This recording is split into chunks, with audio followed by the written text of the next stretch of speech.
advisor representative, president of the advanced market sales team for Family First Life. This is our fourth reason in our series, 4 reasons why every agent needs an IUL. Okay, October is IUL Awareness Month. I own an IUL. All of our employees own an IUL. You should own an IUL. We've gone through 3 reasons: increased death benefit, tax-free retirement potential, long-term care alternative, and now reason number 4, estate planning, right? Estate planning. More important now than it has ever been, arguably. I want to talk to you about historical estate tax exemptions and rates. Now, we talked about taxes in reason number 2, so I don't want to go into a deep dive like we did before. Watch the second episode, and you can talk about the amount of debt, the trillions of dollars that's being added to the federal debt. We can talk about the tax rates historically and how low they are, and the prediction that they were going to be higher in the future. We look at even things within the tax laws that now restrict people from carrying legacy IRAs. They want people to spend that money down in 10 years. The government must fund the debt. It must try to pay some of this money back. Taxes are how they're going to do it. Now, if we look at the historical estate tax exemption rates, we're going to look from 1987 to 2019. Now, what does this mean? Okay, track with me here. I believe there are 19 states that have an estate tax or death tax, meaning that when someone dies, they tax the estate. Outside of that, there is an overlay. The federal government will also tax you. And if you're in a state like Idaho that doesn't have a state tax, then it's just the federal government. But we've got a couple layers there. Some states like New Jersey, last time I checked, had the lowest exemption. They tax you pretty heavily early on. Like if you have an estate over $900,000, you're going to pay some tax, okay? The federal government, though, has a higher tax exemption. So if we look currently, 2019, it's actually gone up a little bit. The current exemption is $11+ million per person if we look at a married couple. Now, what am I saying here? Let's back up a little bit. The federal government and some in 18 or 19 states have these exemptions. When you die, they let you pass on a certain amount of your estate without taxing it. Beyond that amount, they will tax you, and then there's a special rate for that. Let's look at history. From 1987 to 1997, it was a decade long, the exemption was $600,000. So the first $600,000 when you died, and that includes your houses, your toys, your money, your investments, your life insurance, includes everything, right? The first $600,000 was yours. After that, it was taxed at a rate of 55%.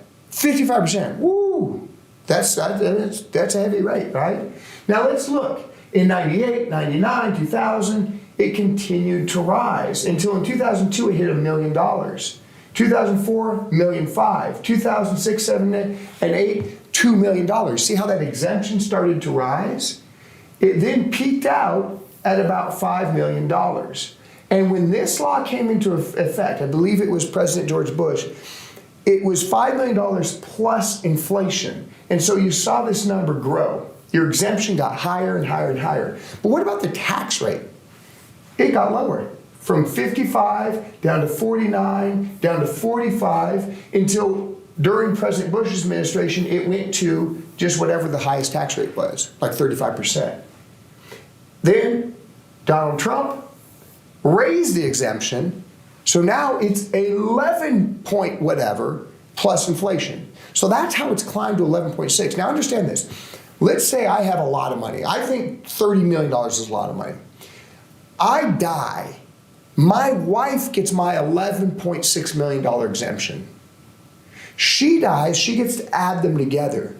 Now we're at 23, 24 million plus inflation. We could easily take 30 million and not pay any tax on it. If we're in a state that doesn't have a state income tax. This is only federal. 18, 19 states out there do have state income tax. And it's only at 37%. I say only 37%, that was the high tax rate. Under Biden's current plan, and this is all evolving, we should know by the end of, say, September or October, what the final numbers will be. This exemption is going to go way back down, probably to about 3 million. And this tax rate, Biden's administration proposed 65%. Holy cow, we're getting way back up there, like draconian tax rate. But the idea is the government must pay off some of this debt. That's where they're going to find it. So I know this is long-winded, but I want you to understand this. How old are you? So many Family First Life agents are 30 years old, 40 years old. What are you doing to plan for the future? An IUL is a great tool. Why? Because it's not included in your overall estate? No, that's not true. All life insurance is included in your overall estate, but because it's tax-free. And like I talked about in benefit number 3, when you have these assets and now you're going to die, which assets are you going to pass on and how are you going to pass them on? How are you going to plan for your estate? That's what a permanent life insurance policy can do. See, there is intelligence in life insurance planning. Now, this might seem a little advanced. As long as you have the policy in place, you can then put it into a trust later on. Which is a very cool thing. Watch what I'm doing here. If we have an estate, okay? Someone is going to die. You're going to die in the future, and you have almost $6 million, 5.95. And here's how it's broken up. You've got stocks and you've got bonds, some more conservative stuff, some collectibles worth $300K, couple $100,000 of cash. You got a house worth $1.5 million, and you got a second house worth $750,000. That together is a $5.95 million estate. And let's say this is in the future when the estate exemptions have dropped down to maybe 1, 2, or 3 million. That means that almost half of that is subjected to estate tax. It's going to be gone, right? You're going to pay it to the government. So what you do is you take a small amount. See, 5.95 to 5.75. What I do is I take a couple $100,000 and I fund a life insurance policy and put it into an irrevocable trust. Now, only attorneys can set up trusts, but if you go to avvo, avvo.com, it's a website I use all the time to find hungry, talented attorneys that will work with you and help you set up a trust. Okay? So you set up this trust. It has $1 million life insurance policy. Now, what have you done over here? What have you done over here? You simply took a couple $100,000 out of your stocks. 10%. In my example, you could use some cash, you could use some bonds, doesn't matter. A couple $100,000 funds a $1 million policy. But because this is an irrevocable trust, it's not you. It's a separate entity. It's taxed by itself. It's under the exemption. The $1 million goes to your beneficiaries and now covers the taxes that are due. And you pass everything on to your beneficiaries the way that you intended.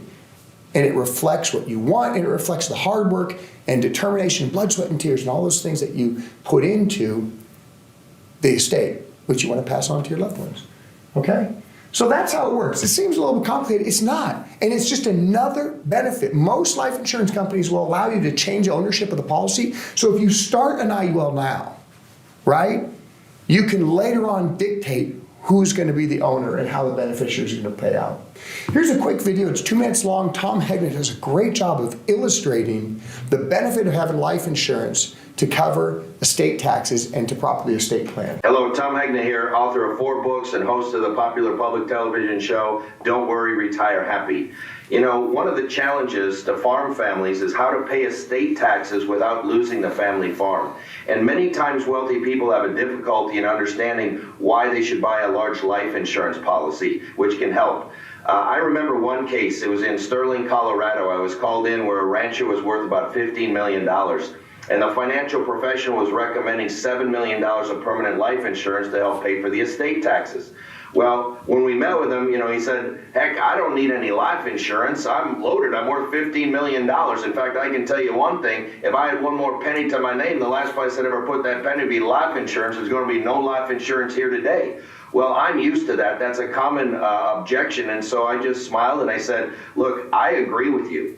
You don't need any life insurance in the traditional sense. But what you do need is a way to transfer your wealth to your children and grandchildren in the most tax-efficient manner possible. Now, if we could use stocks, or we could use bonds, or we could use farmland, we would do it. But in each of those cases, if you transfer money, the family can get hit with estate taxes. It just so happens life insurance can be transferred to your children and grandchildren, income and estate tax-free. And so while you may not need any life insurance in the traditional sense, you need a wealth transfer vehicle that happens to be life insurance.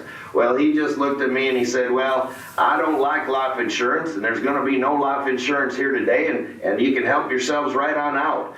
Well, I'm not making it up. The financial professional opened up his bag, and he pulls out 4 plastic cows from a kid's farm set. And he said, Mr. Rancher, these 4 cows represent your family farm. This one represents all your land. This one represents all your buildings. This one represents all your farm equipment. And this one represents all your investments. Now, what Tom was trying to say is that when you die, the IRS is going to come in here and they're going to butcher 2 of those cows and they're going to keep the meat.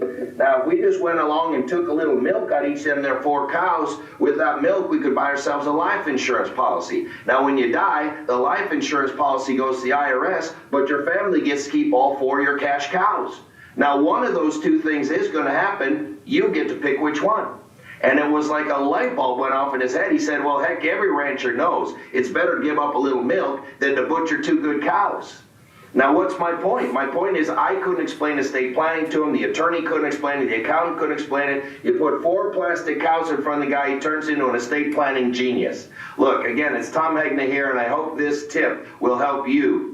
Okay, so Tom Hegna does a fantastic job of explaining the estate planning with the 4 plastic cows. I know everybody's situation is a little different, and I know it's difficult for someone who is maybe in their 20s, 30s, or 40s right now to be thinking about things like long-term care and estate planning. That's the wonderful benefit of an IUL.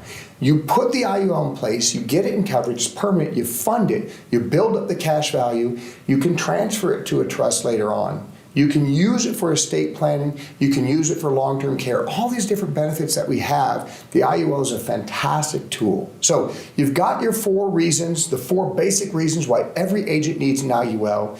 Go out and put your money where your mouth is. Understand these benefits and feel confident that a portion of your income should be dedicated to an IUL. 1, it's going to pay you. 2, it's going to benefit you in all 4 ways that we talked about. And yes, I'll be redundant and say them again. First, it's going to increase the death benefit potential that you have, protecting your family and loved ones. Second, it's going to set the ability to create tax-free income or tax-free loans. Third, it's going to help you with an alternative to long-term care that you'll never waste your money. And fourth, it is a fantastic estate planning tool. If you need help, please email us, info@fflams.com. We're here to help. We'll get you set up. We'll get you contracted. We'll run you illustrations. We'll do whatever we need to help you, because that's what we're here for. Thank you, everyone. Make sure that we take advantage of October as IUL Awareness Month. And, holler if you have any questions.